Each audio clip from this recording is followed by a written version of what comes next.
Expansionary fiscal policy हर बार economic growth को नहीं बढ़ाती है और यही स्टेटमेंट हमारे यूजीसी नेट जेआरएफ इकोनॉमिक्स के बच्चों को बहुत परेशान करती है। वो फंस जाते हैं और क्वेश्चन गलत करके चले आते हैं।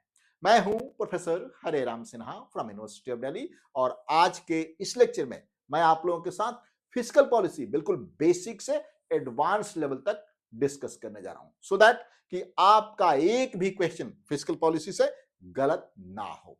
तो बच्चों बिना देर के हुए चलते हैं स्क्रीन पे और देखते हैं कि फिस्कल पॉलिसी एक्चुअली में है क्या।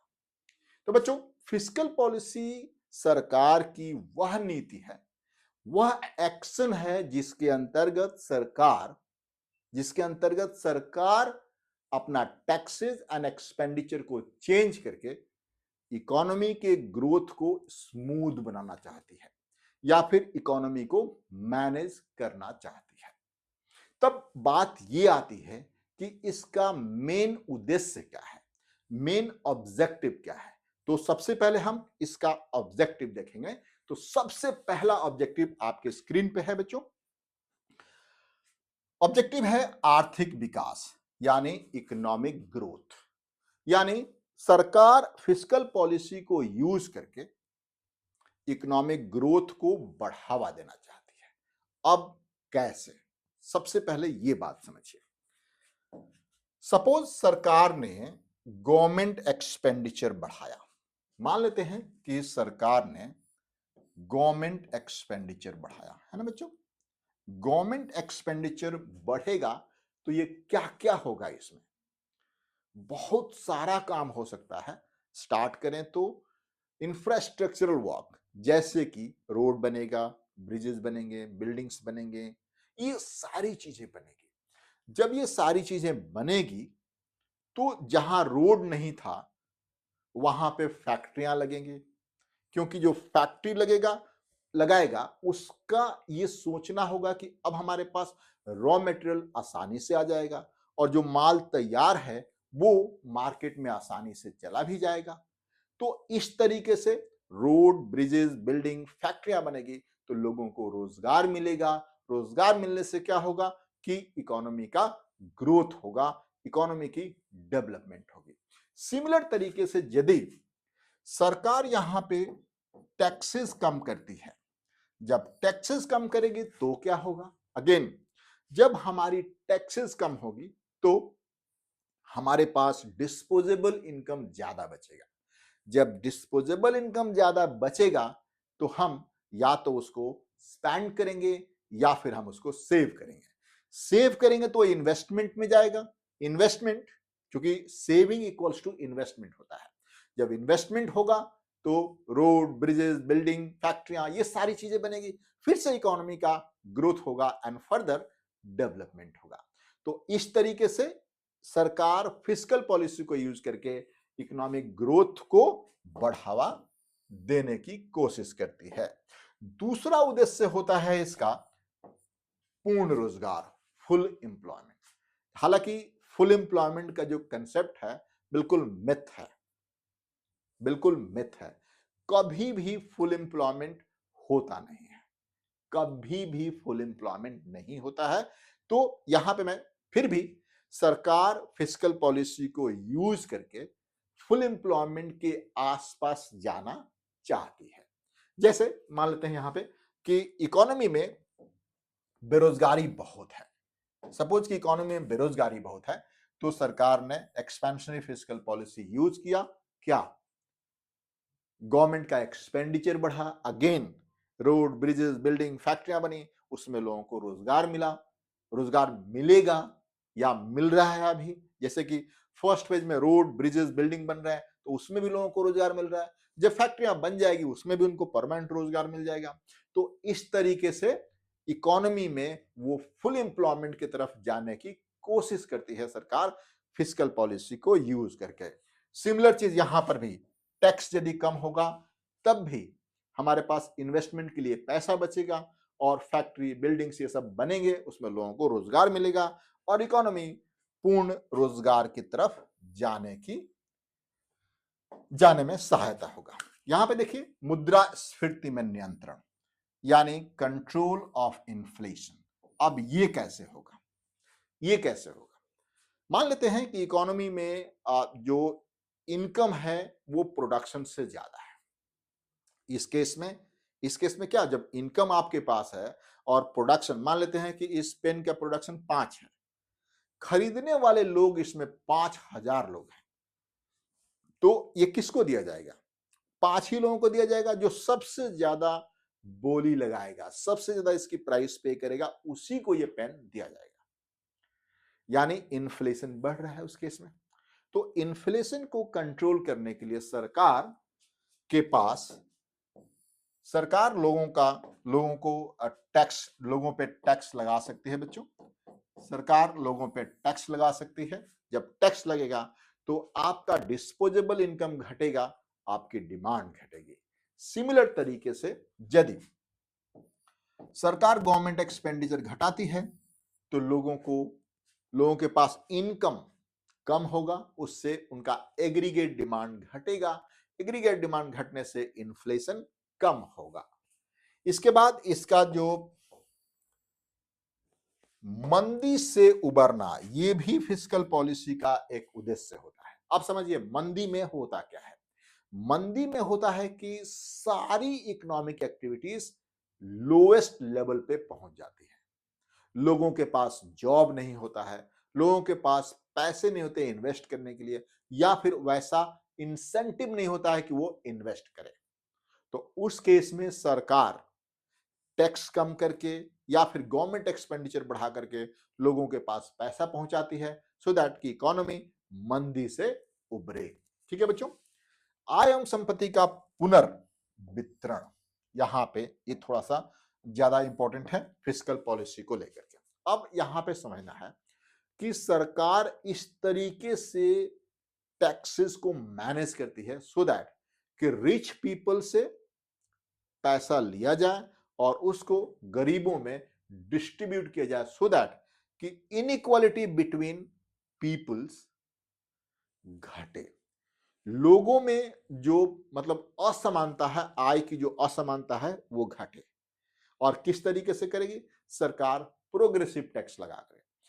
जितना ज्यादा आप इनकम होगा, रेट ऑफ टैक्स उतना ही ज्यादा लगेगा। तो इस तरीके, ये भी एक फिस्कल पॉलिसी का ही पार्ट है। तो यहां पे सरकार प्रोग्रेसिव टैक्स लगा करके इनकम का रीडिस्ट्रीब्यूशन करने की कोशिश करती है। आर्थिक स्थिरता, अब ये समझिए बच्चों, इकोनॉमिक स्टेबिलिटी। अब ये होता क्या है? स्टेबिलिटी का मतलब ये नहीं है कि इकोनॉमी बिल्कुल स्थिर हो जाए, एक पर्टिकुलर लेवल पे हो जाए, उसके ऊपर न जाए या फिर उसके नीचे ना आए, नहीं। स्टेबिलिटी का मतलब होता है कि इकोनॉमी का ग्रोथ हो, बट एक पर्टिकुलर रेट से हो। ऐसा नहीं कि कभी 25% ग्रोथ रेट हो गया और कभी -5% पहुंच गया, ऐसा नहीं होना चाहिए। तो सरकार अपने टैक्सेस एंड एक्सपेंडिचर को इस तरीके से लगाती है, इस तरीके से मैनेज करती है, सो दैट कि इकोनॉमी का जो ग्रोथ है वो इस स्टेबल तरीके से हो, स्टेबलाइज, और आप कह सकते हैं स्मूथ तरीके से हो। तो बच्चों, अभी हमने बताया आपको कि फिस्कल पॉलिसी के मुख्य उद्देश्य क्या क्या है। एक बार मैं फिर से इसको रिपीट कर देता हूं। देखिए, फिस्कल पॉलिसी के जो मुख्य उद्देश्य हैं, इकोनॉमिक ग्रोथ, फुल एम्प्लॉयमेंट, मुद्रास्फीति पर नियंत्रण, मंदी से उबरना, आय एवं संपत्ति का पुनर्वितरण एंड आर्थिक स्थिरता, यानी इकोनॉमिक स्टेबिलिटी। अब देखते हैं क्या है। नेक्स्ट है बच्चों कि फिस्कल पॉलिसी कितने प्रकार के होते हैं। यहां पे आप देख सकते हैं फिस्कल पॉलिसी कितने प्रकार के होते हैं। तो आप देख सकते हैं, हमने वैसे बता ही दिया। एक्सपेंशनरी फिस्कल पॉलिसी हमने बताया आपको कि ये तब होता है जब गवर्नमेंट अपना एक्सपेंडिचर बढ़ाती है या फिर टैक्सेस कम करती है। यानी दोनों ही स्थिति में इकोनॉमी की इनकम बढ़ती है, जिससे कि एक स्थिति में यदि टैक्स कम करेगी तो सेविंग बढ़ेगा, इन्वेस्टमेंट बढ़ेगा। दूसरी स्थिति में यदि डायरेक्ट गवर्नमेंट एक्सपेंडिचर बढ़ाती है तो लोगों के पास इनकम बढ़ता है।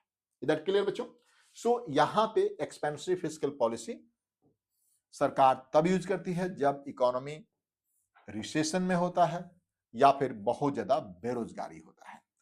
गवर्नमेंट एक्सपेंडिचर बढ़ता है, उस टाइम टैक्सेस कम होता है, बजट डेफिसिट होता है। अब ये दोनों तीनों चीजें वैसे तो मैं बता चुका हूं, मैं फिर भी बता देता हूं। रिसेशन के केस में गवर्नमेंट एक्सपेंडिचर बढ़ता है या फिर टैक्सेस कम किया जाता है। अब कैसे? अभी हमने बताया कि यदि इकोनॉमी मंदी के दौर में है, यानी सारी इकोनॉमिक एक्टिविटीज बिल्कुल लोवेस्ट लेवल पे है, तो उस स्थिति में सरकार का एक ही उद्देश्य होता है कि पब्लिक के पास कैसे पैसा पहुंचे। तो उस केस में यदि पब्लिक के पास पैसा पहुंचे तो पब्लिक की डिमांड बढ़ेगी, डिमांड बढ़ेगी तो प्राइसेस बढ़ेंगे और उससे प्रोड्यूसर के लिए इंसेंटिव बढ़ेगा। तो इस तरीके से सरकार, गवर्नमेंट अपना एक्सपेंडिचर बढ़ाती है, टैक्सेस कम कर सकती है या फिर बजट डेफिसिट में कर सकती है। यानी इस बार रेवेन्यू हमारा 500 करोड़ का आया तो हमारा एक्सपेंडिचर 700 करोड़ का होगा। भले ही 200 करोड़ हमें कर्जा लेना पड़े, उसका मल्टीप्लायर इफेक्ट होता है। मैंने आप लोगों को मैक्रो में पढ़ाया है बच्चों, ठीक है। इसके बाद आप देखिए यहां पे कॉन्ट्रैक्शनरी फिस्कल पॉलिसी कब यूज किया था बच्चों? ये क्या होता है? कॉन्ट्रैक्शनरी फिस्कल पॉलिसी होता है कि या तो गवर्नमेंट एक्सपेंडिचर को कम करना या फिर टैक्सेस को बढ़ाना ही कॉन्ट्रैक्शनरी फिस्कल पॉलिसी होता है। इसमें एक्चुअली में पब्लिक के पास से पैसे को कम करने का मुख्य उद्देश्य होता है ना। और ये तब किया जाता है जब इन्फ्लेशन होता है इकोनॉमी में, जब इन्फ्लेशन बहुत ज्यादा हो जाता है, कंट्रोल के बाहर हो जाता है, तब सरकार कॉन्ट्रैक्शनरी फिस्कल पॉलिसी यूज करती है। कैसे? जब गवर्नमेंट एक्सपेंडिचर घटेगा तो उस केस में क्या होगा? पब्लिक के पास से इनकम कम हो जाएगा। जब पब्लिक के पास इनकम कम हो जाएगा तो उनका डिमांड कम हो जाएगा। डिमांड कम होगा तो प्राइसेस तो डेफिनेटली कम होना है, यानी इन्फ्लेशन कंट्रोल हो जाएगा। गवर्नमेंट एक्सपेंडिचर घटाएगी, टैक्सेस बढ़ाएगी बच्चों, बजट सरप्लस में करेगी, इससे एग्रीगेट डिमांड घटेगा और इन्फ्लेशन कंट्रोल हो जाएगा, ठीक है। नेक्स्ट यहां पे देख सकते हैं फिस्कल पॉलिसी के कौन कौन से टूल्स आपके पास अवेलेबल हैं। सरकार के पास कौन कौन से टूल्स अवेलेबल हैं फिस्कल पॉलिसी के, आप यहां देख सकते हैं बच्चों। सरकार द्वारा यहां पे गवर्नमेंट एक्सपेंडिचर पहला टूल्स है गवर्नमेंट एक्सपेंडिचर। और ये देखिए सरकार द्वारा किया गया कुल खर्च है, इसमें आता है आपके पास रेवेन्यू एक्सपेंडिचर। रेवेन्यू ये टूल्स है, मतलब फिस्कल पॉलिसी के टूल्स है, मतलब क्या इसके पास टूल्स है जिससे आपके पास फिस्कल मतलब इकोनॉमी को वो मैनेज करेगी।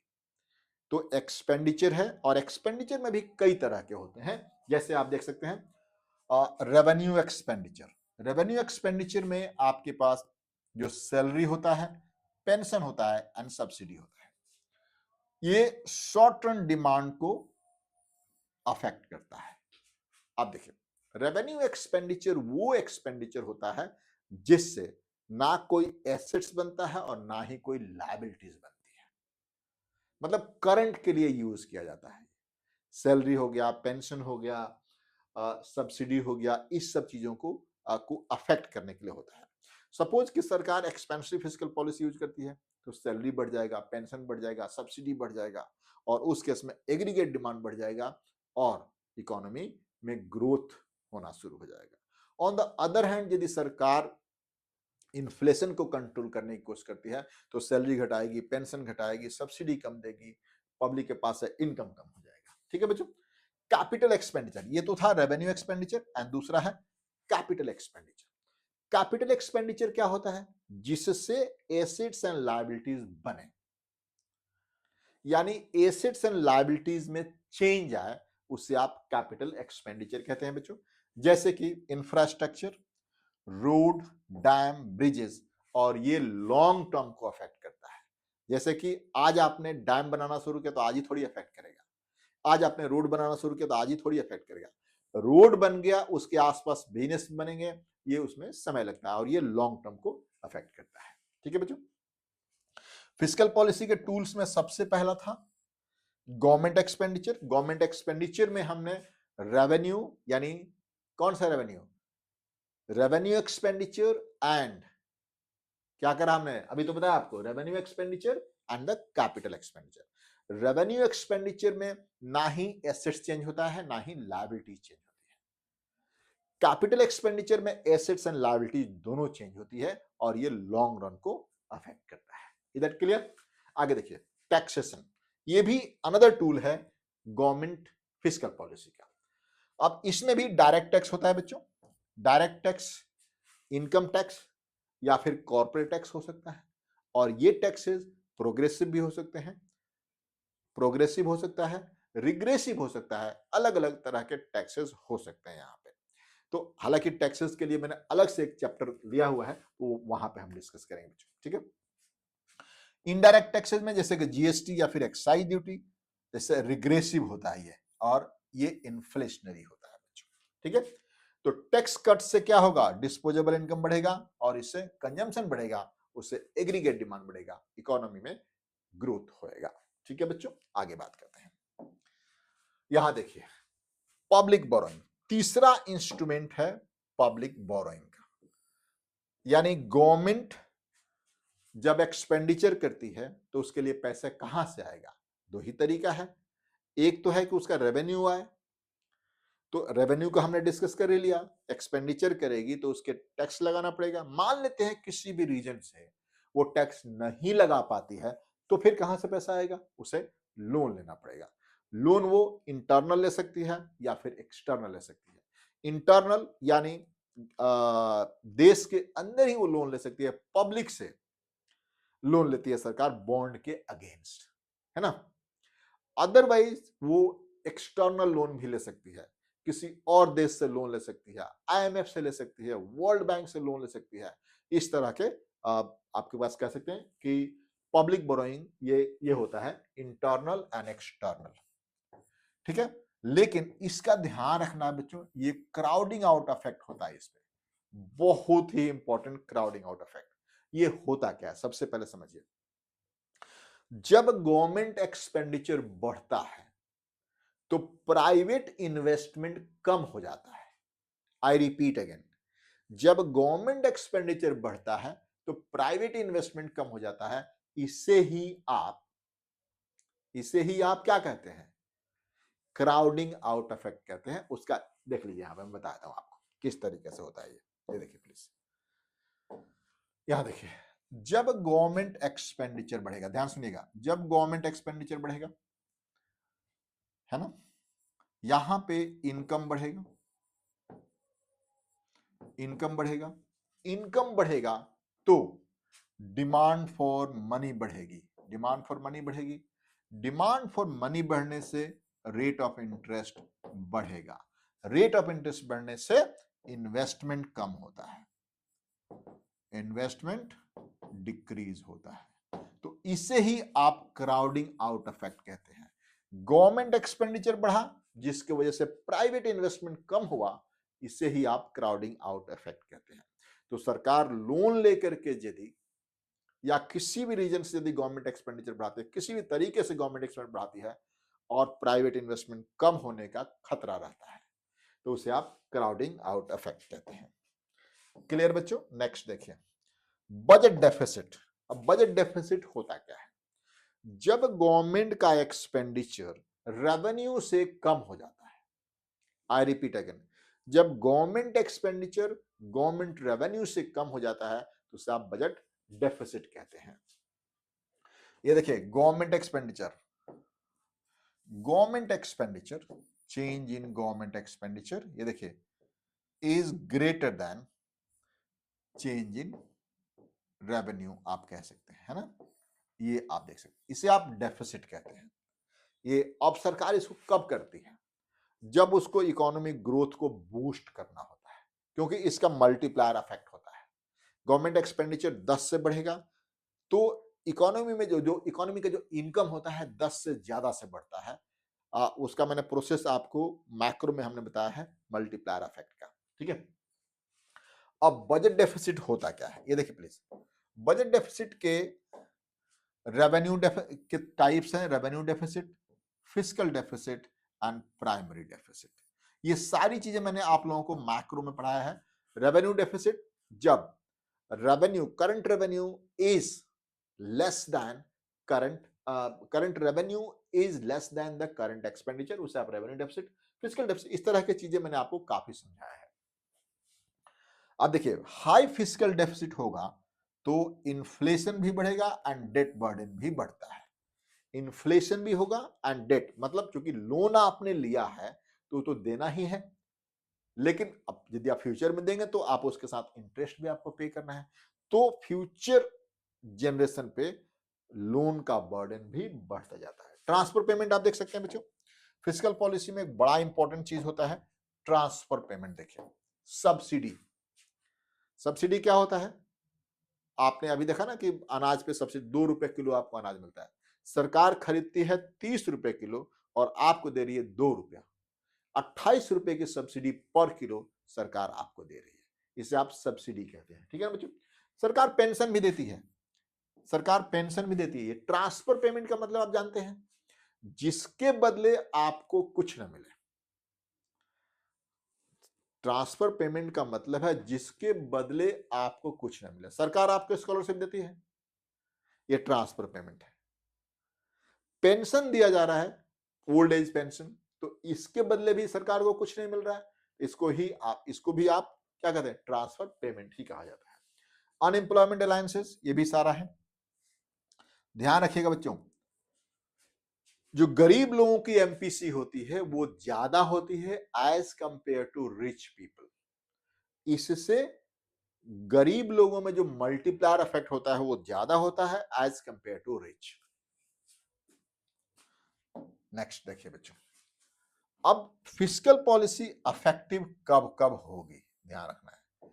फिस्कल पॉलिसी इफेक्टिव कब कब होगी? देखिए, effectiveness of fiscal policy, fiscal policy अधिक प्रभाव होगी जब इकोनॉमी में लिक्विडिटी ट्रैप होती है। लिक्विड ट्रैप मैं यहां नहीं समझाऊंगा, मैक्रो में मैं आप लोगों को ऑलरेडी समझा चुका हूं। ठीक है, एमपीसी जब हाई होगा, अनएम्प्लॉयमेंट रिसोर्स्ड होगा एंड क्लोज्ड इकोनॉमी होगा, यानी फिस्कल पॉलिसी सबसे ज्यादा प्रभावित तब होगी जब इकोनॉमी लिक्विडिटी ट्रैप में ऑपरेट कर रहा है। याद होगा आप लोगों को, मैंने इस तरीके से बताया था आप लोगों को, लिक्विड ट्रैप में आपका एलएम जो होता है ऐसे होता है और जो आईएस होता है ऐसे होता है। ये देखिए, यानी थोड़ा सा भी गवर्नमेंट एक्सपेंडिचर बढ़ेगा तो इकोनॉमी में ज्यादा इनकम बढ़ता है। लिक्विड ट्रैप में इकोनॉमी जो आपके पास है, फिस्कल पॉलिसी ज्यादा इफेक्टिव होती है। जब एमपीसी बहुत ज्यादा हो उस केस में भी फिस्कल पॉलिसी ज्यादा इफेक्टिव होती है। अनएम्प्लॉयड रिसोर्सेज, अनएम्प्लॉयड, मान लेते हैं कि आपका एक्सपेंडिचर ही बढ़ा लेकिन आपके पास रॉ मटेरियल नहीं है, वर्कर्स नहीं है काम करने के लिए, तो उस केस में इफेक्टिव नहीं होगा। अदरवाइज यदि अनएम्प्लॉयड रिसोर्सेज हैं तो इसका इफेक्ट ज्यादा होगा। अब बच्चों, इसके कुछ लिमिटेशंस हम देख लेते हैं। जैसे एक्सपेंसिव फिस्कल पॉलिसी यूज किया जाता है तो तुरंत उसका इफेक्ट नहीं होता है, क्योंकि उसमें टाइम लैग होता है। टाइम लैग में बहुत तरह के होते हैं, recognition lag, implementation lag, impact lag, uncrowding out तो मैंने अभी आपको बता ही दिया है। तो ये रहा आपका फिस्कल पॉलिसी।